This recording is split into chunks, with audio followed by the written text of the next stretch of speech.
Hello and welcome to Up the Turnpike, your source for New York Islanders content, both here on YouTube and over on Patreon, where we have our podcast that we do twice a week. That's patreon.com/uptheturnpike. In this video, let's go over my dream scenario for the New York Islanders offseason going into the 25-26 NHL season. And I'm going to start kind of from the back, if you will. And by that, I don't mean the lineup. I mean specifically talking about the cap breakdown first. Talk about what kind of cap space we're looking at, roster size, and then move forward into what kind of trades I've made, who I've drafted, and then what my lineup looks like from forward to defense to goaltending.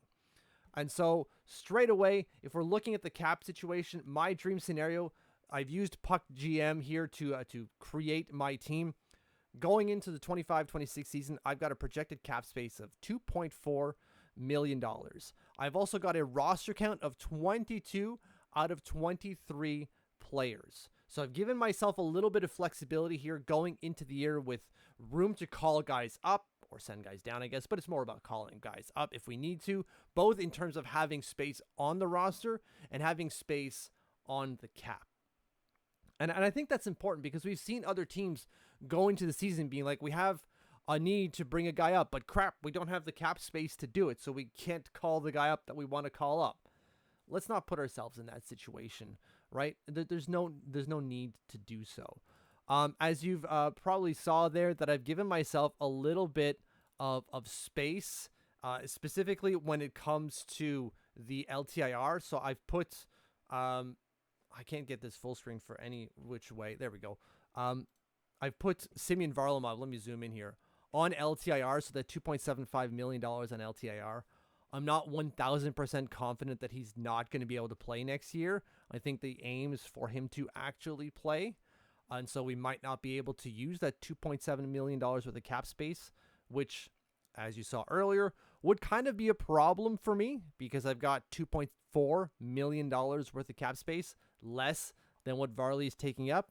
But I think that the GM can make some moves, or Mathieu Darche, I should say, can make some moves to kind of free up that minuscule amount of cap space to fit that in type of thing. I imagine just taking Marcus Højbjerg out and putting Varley in would be hunky-dory and we'd be good to go in terms of just the absolute numbers there. But as it stands now, right now, I've got Varley on LTIR. Just letting you know exactly what I've done with my team. Now, I want to get into the moves that I've made to create this team. So setting up the team that I've got going forward, I think this is what everyone really kind of wants to see. And so I'm going to go and flip the screen here. And you're not seeing all of it because of my dumb faces in the way, but I'm going to move that in a second when I get there. So right now, we've got Scott Mayfield. I bought him out, so that's $1.16 million on the cap. It's 10 years, which is kind of long. I get it. But $1.16 million on the cap for those 10 years, whatever. At this point, like, he was a healthy scratch for a good portion of the year. Too good. And I get it, when he came in, we did well, but like, how much of that is down to Scott Mayfield and how much of that is down to the team, right? We can't keep paying him the money we're paying him to have him be replacement level player. From there, we got signings in terms of the guys that we already had. Romanov, D'Angelo, Holmstrom, Gatcomb. I also kept Boquist and Siplikov. Obviously, spoiler to the one acquisition I made in free agency there. So we got 8 years for Romy. The contract's length to me don't matter. I just put it in because I put it in. The values, these are the values that I'm giving them. I think they're fair values. You might decide that it's not, and that's totally fine. I think at the end of the day, we might squabble over $500,000 either way. But I think I'm generally within the ballpark of where we all think these players should be, both in terms of value and in terms of actual dollars. In terms of actual number of years. And then my one big acquisition, obviously in free agency, is going after Mitch Marner at $12 million. Now, maybe that number is a bit low based off what he's making now. Fair, I suppose. So maybe it should go up a little bit. But I've given myself a little bit of room here on the cap where we could bump that up to $14 million and still have space. Okay? So don't crucify me for the numbers in terms of what I've given them for dollars, because that could go anywhere. He's getting 7 years. That much we can all agree on. But is it 12 million or is it going to be closer to 14 million? Probably the 14, but I've got room in my cap as of $2.4 million to kind of make that work, and we should be okay. And then the two moves that I made, I sent Jean-Gabriel Pageau to the Ottawa Senators. I retained no money. I brought in Montgomery. I think it's Brent Montgomery. Just his RFA signing rights. Good year in the AHL, so a good AHL player there. And then I got a 2026 third-round pick. The valuation isn't necessarily important for me in this trade. I just wanted to show that I was moving $5 million off the cap, and we brought in at least something for it type of thing. But honestly, this could have been future consideration. So throw in whatever valuation you want there for Jean-Gabriel Pageau. The big thing for us, or for me in this situation, is moving the $5 million worth of cap space to fund other moves. And then here, I'm sure you can already guess what I did, but I sent Noah Dobson. Now, you can't see it because my dumb head is in the way. I think I can move myself there. There we go, so you don't see my dumb head for a second.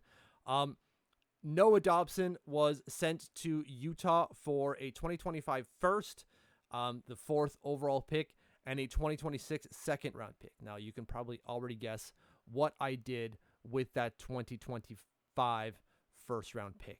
I don't think that that's going to shock anyone when I get to that screen, but that's really the dream for me, is being able to go into this draft and take two key players for this organization, not only now, but going forward. And losing Noah Dobson is a huge loss. I don't want to give up Noah Dobson. I like Noah Dobson. I would rather keep Noah Dobson. But when I think about what is best for this organization in the long term, I'm going, bringing up a kid who wants to be an Islander and could be an elite player. I mean, that kind of seems like a no-brainer to me. The only problem I have is you're giving up what has been a 70-point defenseman. Could even be a point-per-game defenseman.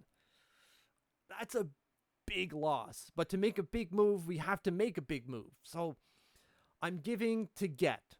And I'm going to have to live and die by the consequences of that action going forward. Will the player I draft with that 4th overall pick be as good as Noah Dobson could be now? We'll see. Will Noah Dobson hit another level and be a 100-point defenseman? We'll see. That is the risk that I'm taking with this move, but a risk that I'm gladly taking by moving Noah Dobson for that 4th overall pick. So, by doing so, again, I'm kind of like dancing around here to not say the name, but you're all saying it for me. I can guarantee it.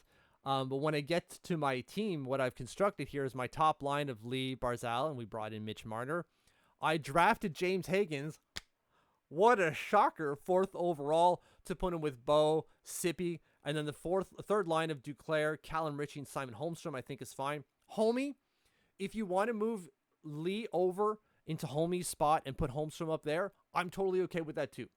I just kind of did that because I like how Anders Lee and Matthew Barzal play off of each other. But if you want to switch Holmstrom for Lee, that's fine with me. That gives us flexibility, and that's ideal in any situation. Playing with Callum Ritchie, of course. 4th line of McLean, Cizikas, Pierre Engvall, and then Mark Gatcomb there. You can switch Mark Gatcomb for Pierre Engvall. I have no preference there. I just he was already there, and I didn't care to move him over type of thing, because I think those are going to be our two guys who flip in and out of the lineup for that position in what is going to be a 4-checking 4th line. I think this could be a strong setup. You've got a 100-point player in Mitch Marner on the top playing with Barzal down the middle. You've then got James Higgins learning how to play and become a center next to Bo Horvat. He's going to have to learn how to play the wing first, or not learn, but learn while playing on the wing first. But I think that's going to be a valuable lesson, playing with a guy who plays a complete 200 game. And then you can easily make the switch of putting Bo back in center, Barzy on the wing, and then James Higgins down the middle. But I think that's the important part of this dream, is going forward, you've got James Higgins and Callum Ritchie to play down the middle now and going forward, while also bringing in a 100-point player in Mitch Marner to play alongside your top-end guys in Barzal and Bo Horvat. That's going to be massive for this team now and in the future, which is why, for me, this is a dream situation. Having those three guys of Barzal, Horvat, and Marner playing now, just on the power play alone, would be clutch today. A today fix. While you're bringing up the future in terms of just forwards in James Higgins and Callum Ritchie. Just look out. Honestly, I think that's already, I'm just licking the lips at the possibility of what that could be or what that could mean for the New York Islanders now and going forward. And then we've got our defense here that I'm going to bring up on the screen right in a second here if I can. Stupid Windows. I've got Windows 11 there and I'm not really handy with it just yet. Okay, flip the screen here. When it comes to defense, we've got Romy. I kept D'Angelo because he has played well for the Islanders. A lot of you people, saw me crap on him when we signed him. If he continues doing what he's doing, which is not saying anything and just clearly being an okay individual, maybe even a good individual, then I have no problems. Then all the problems are gone. He's done well on ice. Everything's going well. Off ice, just as well. We're good here.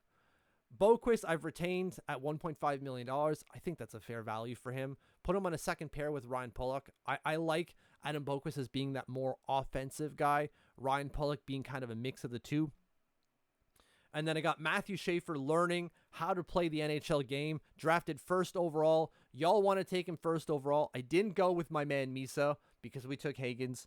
And having Schaefer first overall, learn how to play D from Adam Pelech, who, fingers crossed, stays healthy the rest of the time.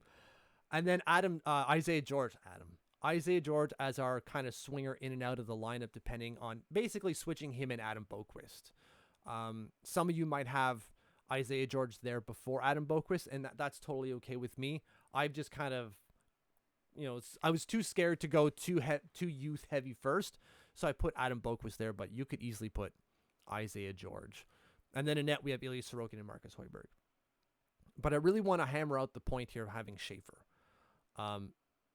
Should be an elite number one defenseman. They say Pietrangelo-like, which is what Noah Dobson modeled his game after. We have to remember that when we spoke about Noah Dobson coming into the NHL, he always said, I'm building my game on trying to be an Alex Pietrangelo type of player.